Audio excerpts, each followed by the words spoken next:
This is the fan I'm installing. Westinghouse Carolina LED. I'm not sure if I'm going to like the LED. What I liked were the reviews. Everybody was just saying it was the easiest fan that they had ever installed. There's the information about it. Okay, so step number 1 is to turn off your electricity. I want to talk a little bit about that. If you wonder why that light's on, but that light's off, the way they did this house was they did half of the lights on one switch and half of the lights on the other switch. And I'm not sure if the reason they did that is so that some of the lights in each room are still on when some of the lights in that room are off. Because typically houses that I've been in, you turn lights off per room and all the lights in that room are off. In a way, it's working out for me because I don't have to pull out my extension cord with a light on it, hang it somewhere. I've got a lamp right underneath and I can see everything really clearly. Anyway, that's step number 1, turn your electricity off at the breaker. Step number 2 is to secure the receptacle that it's going in. It does say to use a metal outlet box, but my box is not metal.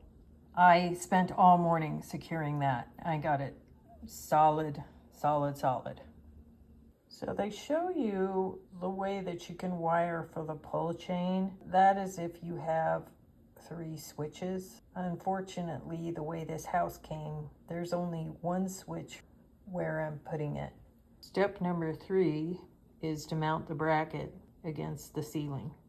Step number 4 is to hang the motor from that bracket. And then step number 5, you attach the wires in between the hanging bracket and the ceiling bracket. And they all have to fit in there, kind of squashed up in there. In the case of the ground wires, I'm going to use the smallest nut that it came with. I usually don't use the nuts that come with things. I like to use high quality nuts, but in this case I am using the little tiny one that came with it for the ground wires. And then I'll use the next size up for the white wires, and then I'll use one size up even more because I have to put 2 blacks with a blue. We need a little bit bigger wire nut because we're doing 3 wires. All right, so I have my grounds hooked up. Now I'm going to do my 2 whites. And oftentimes when you're hooking up lights, you're going to have stranded wires coming from the light that you're attaching, and they're going to go to solid wires coming from the ceiling. So what you want to do is you can give the stranded wire a little twist just to give it a little bit of strength so it's not frayed at the end. And then when you go to attach it, you just give it about 1/8 of an inch lead so that you're leading with the stranded wire when you put the nut on. And then you kind of let it twist out a little bit below the nut. And then you've got a good connection. Do the pull test. Make sure neither one of them pull out and you're good. That one's done. It looks great. Now what we're going to do is we're going to do 3 wires together. So we're going to have 2 stranded. So I'm going to give each stranded a little twist, a little pre-twist, not together but separately. Just twist all those little strands of wire a little bit so they're a little bit stiffer to work with. And then we're going to lead with those 2 stranded wires about 1/8 of an inch ahead of the solid wire. And we're also going to use a slightly larger wing nut. All right, so I've got my slightly larger wing nut, looks like this, that I'm going to be using to put 3 wires together, 1 solid, 2 stranded. I'm going to lead with the strandeds together about 1/8 of an inch ahead of the solid wire. I don't know if you know, but on the wire strippers, there's separate holes for the stranded wire versus the solid wire. It's going in good. Make sure they're a little twisted below the wire nut itself. and then do the pull test to make sure none of them pull out. I told you we have to squeeze all these wires in between.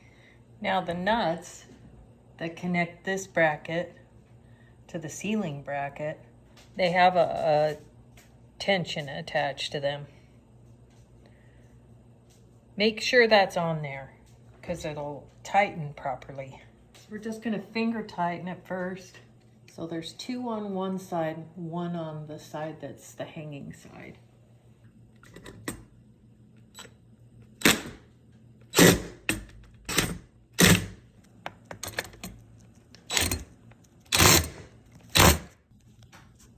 All right, so let me show you what that looks like. There's all my wire nuts in there, and the brackets are attached. All right, that's step 8. The directions do suggest if you need help tightening those 3 screws, you can push the motor up and that's okay. It looks like the next thing you do is you put the decorative motor housing on it. This is your mounting hood. It's got these slots in it. There's already screws on each end up here, 1, 2, that they told you to pre-loosen. And you're just going to fit these 2 holes onto both sides and then give it a twist. Go ahead and twist it to the left.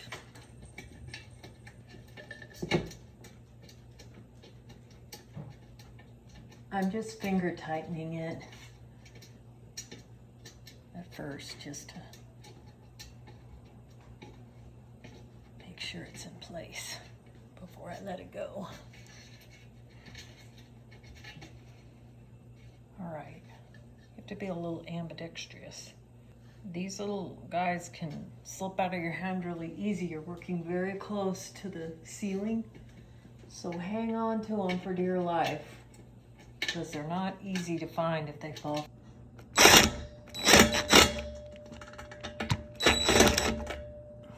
All right. Okay, so 9, you just do the first 2 screws, turn it to the left. 10 is the second 2 screws.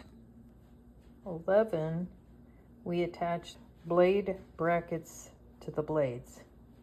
Here are our blades. They each have 3 holes.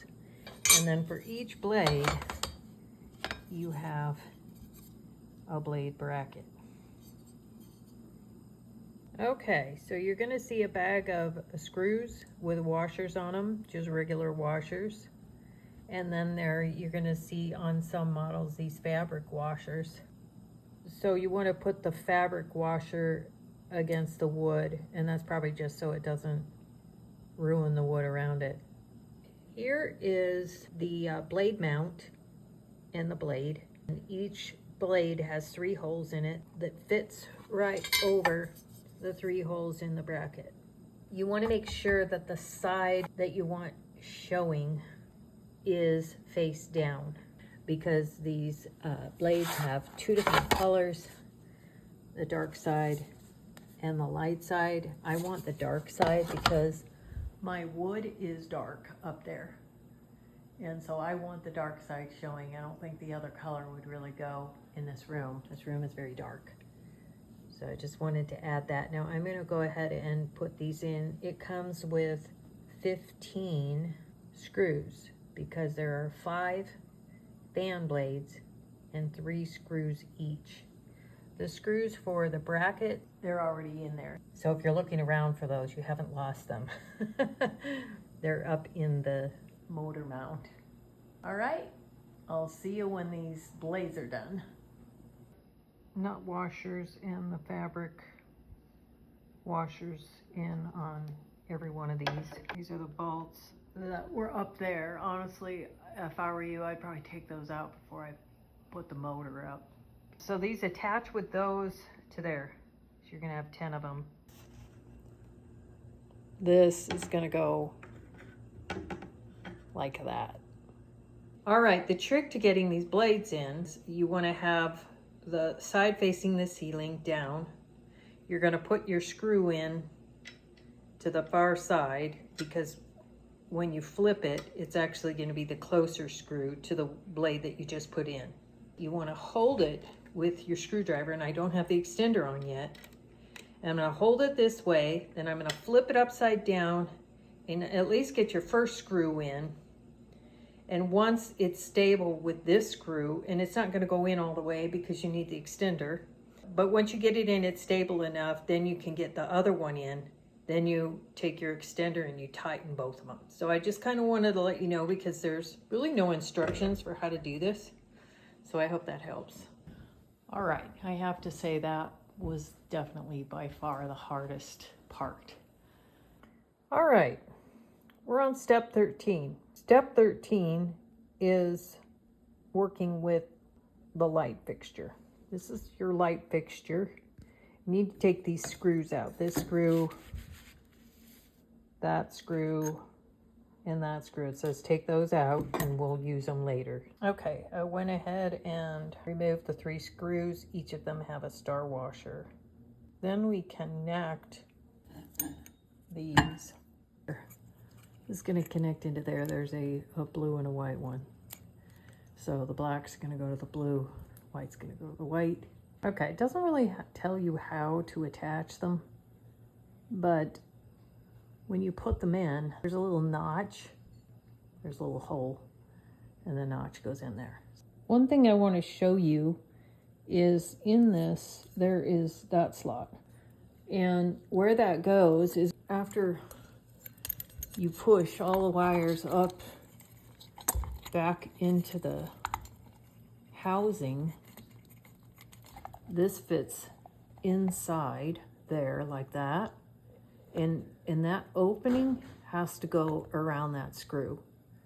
You'll see your screw holes. You put those 3 screws with the star washer back in there. Okay, that actually wasn't that hard. Just make sure you don't overscrew the nuts with the star washers, because it'll dent the housing in. The housing's fairly fragile. On to step 14, which basically just says unscrew and remove the decorative cap, install the bulbs, and then you put the cap back on. They've got your decorative stuff right there. You want to unscrew that, because on the other side in here, you're going to want to put the glass. Your glass bowl looks like that. That's the type of light bulb that goes in it. It comes with 2 already. From everything I can tell, you just need to use that screw nut to tighten the washer up to that plastic piece. And then we'll have these 2 pieces left that you feed the chain through in the middle. And then this chain out here is what you feed through the other hole. I did want to show you that the bulbs that come with this, you don't necessarily have to use those exact bulbs. So if you don't like them, I think that they can be replaced with a regular light bulb. We just did 15. Step 16 is we're putting the tabs on the pull cords. Right, there's our pull cords. So I'm gonna go outside and turn the power on, and then we'll see if this thing works. All right, I'm going outside to turn the power on.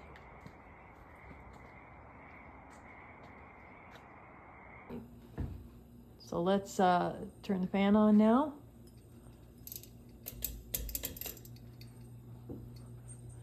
The main thing I want to know is if it's stable. It looks great. That's as fast as it goes, and it's very smooth, really quiet.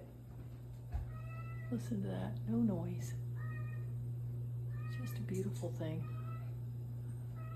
Honestly, I have to give this 5 stars because this is amazing. It's so easy. The hardest part was just putting the blades on. I mean, it wasn't hard, it was just a little frustrating. It was just difficult to hold those tiny little screws and screw them in. You have to kind of balance them in there. And if you don't get it just right, they'll fall. But for $100, really? That's the by far the easiest fan I've ever put up. And that light isn't bad. They made it so simple, and whoever the engineer was, bless you. Bye, everybody.